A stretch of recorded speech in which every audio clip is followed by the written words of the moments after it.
And I want you to understand that whatever amount of money you have in your hand will buy whatever amount of drugs, of any kind of drug that you want, any kind, at any time. And there will never be a shortage. The drugs will always be there as long as you have the money in your hand. Now just imagine, what kind of a supply system does that require? Do you understand how much cargo of drugs has to be coming into this country continually, all the time, to make sure that each drug in its exact quantity that's needed in each city, in each town of this country is delivered to that city, in that state, or to that town, in that state, on time, so that there's never a shortage? Do you realize that in Sylmar, California, which is in the San Fernando Valley, near Los Angeles, in a warehouse with a cheap padlock on the door and no guard anywhere, law enforcement officials found 22 tons of pure cocaine. 22 tons of pure cocaine. They confiscated it, took it away. Now that has a street value of $22 billion, not million, billion, spelled with a B. When I read that in the Los Angeles Times and saw it on television, I began to try to track that cocaine. I was told that it was placed in the property unit at the Los Angeles Police Department. When I attempted to verify that it was there, I was told that it was not. When I tried to trace it from the property department of the Los Angeles Police Department, according to proper procedures, it should have been burned, destroyed. However, there was no record of its destruction. There was no record of its ever having left the property department.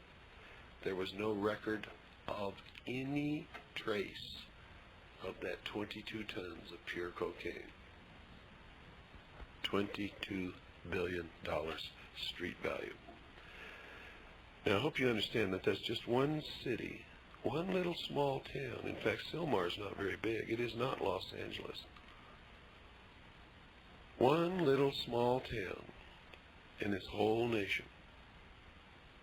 Now just in the last few days, I believe they found 6 tons of cocaine in a warehouse somewhere, and a whole bunch of tons of cocaine in another warehouse somewhere.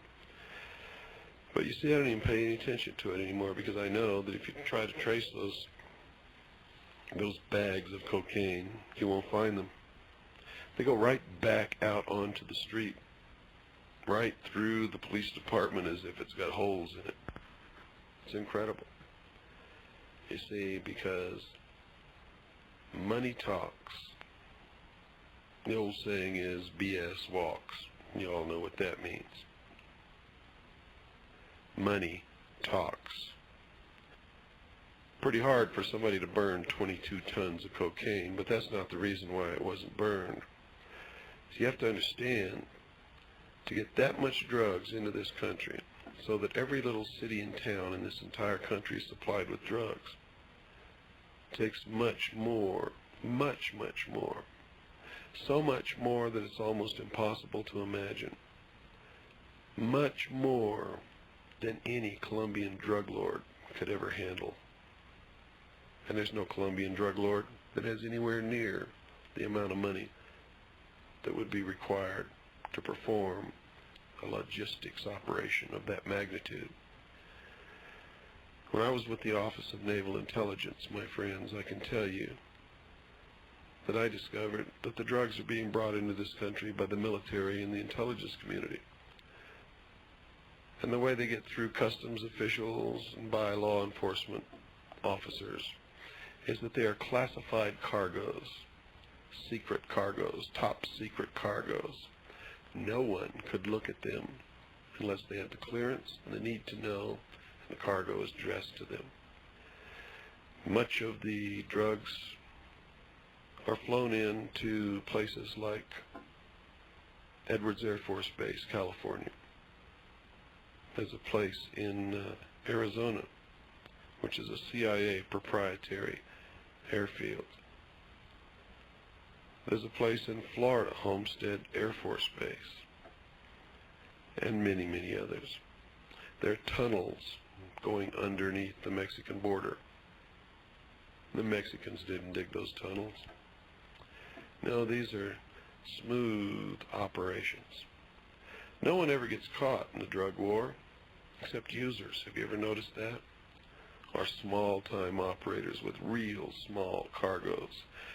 And anytime a huge, tremendous cargo is ever caught, like the 22 tons in Sylmar, no one is ever arrested, and the drugs always conveniently disappear. Right back out on the street. Well, what's this all about, and what's it got to do with Rodney King? Well, I'll tell you, folks. In this country, most people who aren't black have not liked blacks. In fact, appear to be afraid of them. I don't know why.